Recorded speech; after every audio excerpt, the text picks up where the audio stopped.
بسم الله الرحمن الرحيم وبه نستعين وعليه نتوكل. أعزائي أعضاء جروب وقناة أرانب جد عصام، عزيزي مربي الأرانب المبتدئ، أتمنى لما يوصلك الفيديو ده إن أنت تكون في أتم صحة وأسعد حال، اللهم آمين يا رب العالمين. معاكم جد عصام، المكان بتاعي عزبة النخل القاهرة، التليفون بتاعي 0100 136 7277. اي حد يا جماعة عايز اي معلومة عن الارانب، عايز يسأل عن اي حاجة، يتصل بيا، انا برد على كل التليفونات وبتواصل مع كل الناس، ما عنديش اي مشكلة ان انا ارد على حد، ومفيش حد بيتصل بيا الا لما برد عليه، ولو عندي المعلومة المفيدة له اكيد هجاوبه، اكيد هقول له على المعلومة دي. لو ما عنديش اكيد هقول له برضو انا ما اعرفش، اسأل حد تاني او اسأل دكتور بيطري او كده. ده اللي حبيت اوضحه في بداية الفيديو. النهاردة هتكلم عن موضوع يا جماعة مهم جدا، اللي هو ناس بتقول الارنبة البكتيرية يا عم عصام ولدت وما بترضعش. أرنبة بكرية ولدت وما بترضعش، طب نعمل ايه؟ بص حضرتك، في معلومات لازم تبقى عارفها عن الأرانب. الأرانب من يوم ما بتتولد لمدة 3 أيام تفضل عايشة حتى لو من غير رضاعة. يبقى الأرانب لو الأم ما رضعتش أول يوم أو تاني يوم أو تالت يوم، الأرانب بتعيش ما بتموتش. دي نمرة واحد. نمرة 2، الأرنبة لما بتولد، في أرانب بترضع بعد الولادة مباشرة، وفي أرانب بعد الغدد اللبنية ما بتشتغل والحاجات دي بترضع الفجر، بترضع بعد 24 ساعة، حاجة زي كده.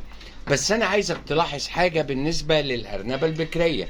لو هي ولدت ولقيتها بعد يوم ما رضعتش، تعمل إيه؟ يبقى حضرتك هترضعها رضاعة حبيسة اول يومين 3. يعني ايه رضاعة حبيسة يا عم عصام؟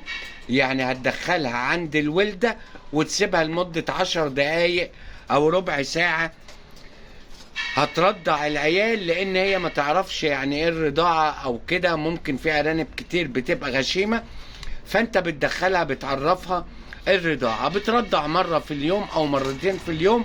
هي بعد كده بتخش وبترضع لوحدها. زي الأرنبة دي مثلا، دي أرنبة بكرية بسم الله ما شاء الله تبارك الله. أنا ما عنديش على فكرة بيبيون أسود حاليا، ولكن هي بيبيون رمادي، لقحتها من الدكر. بص جابت لي إيه، بص كده، اللهم صل على النبي، جايبة 9 بيبيون أسود ومرضعة وتمام.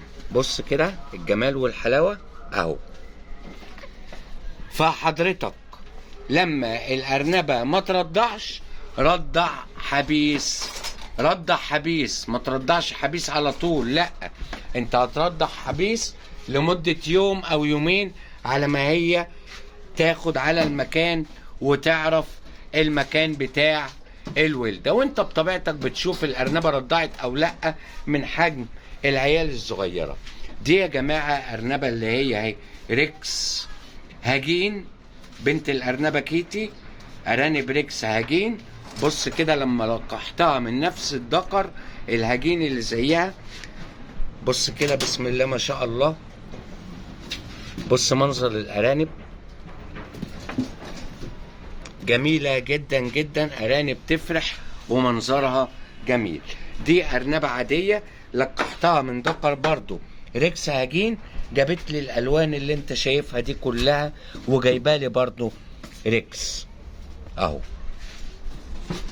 هو ده اللي حبيت اوضحه بالنسبة للارانب. ام زي دي بسم الله ما شاء الله، بص كده العدد، ادي دي اللي كانت جايبة 9، ادي 1 2 3 ادي 4 معاها بره هم. وبص كده بسم الله ما شاء الله، ادي ال5 التانيين اهم، والام قايمه بيهم وبترضعهم وتمام التمام. طب انت بتعمل ايه يا عم عصام لما الارنبه بتجيب التسعه والاعداد دي عشان تقوم بيهم؟ انا ما بديش لا ادويه ولا فيتامينات ولا الكلام ده كله. انا كل اللي بعمله يا جماعه هي حزمه البقدونس. السر عندي في التربيه هي حزمه البقدونس. بدي الارنبه اللي بتولد كل يوم حزمه بقدونس، انشفها شويه ساعه في الهواء كده وبتاع، ما تبقاش مبلوله، وباكلها للارنبه نفسها تتفتح وبتبقى كويسه جدا. ده اللي حبيت اوضحه لحضرتك بالنسبه للارانب لو ولدت او ما رضعتش. بص بقى الارانب البيور الهجين الريكس، مش بيور، هجين ريكس.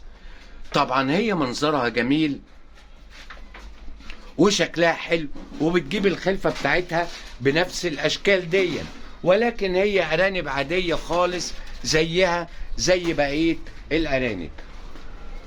انما النوعيه دي مش متوفره عند ناس كتير، او في ناس بتحب تشوف منظر الارانب بالشكل دون، فاللي عايز بيشتري عادي، ولكن هي انتاجها زي انتاج اي ارانب وزي اي ارنب عندك شغال. في نهايه الفيديو اتمنى لما يوصلك ان انا اكون فدتك بمعلومه او قلت لك اي حاجه. وقبل ما اقفل تاني هقول لك على حاجه: لما بيت الولد تحس ان هو اتوسخ، شيل بيت الولد خالص والجو برد، خلي الارنبه زي ما انت شايف اهي معاها عيالها هيدفوا بعض وفي نفس الوقت هياكلوا وهتبقى صحتهم كويسه. اتمنى لكم كل خير وسعاده، والى لقاء قادم في فيديو قادم. لكم حبي ودعواتي بدوام الصحه والستر، والسلام عليكم ورحمه الله وبركاته.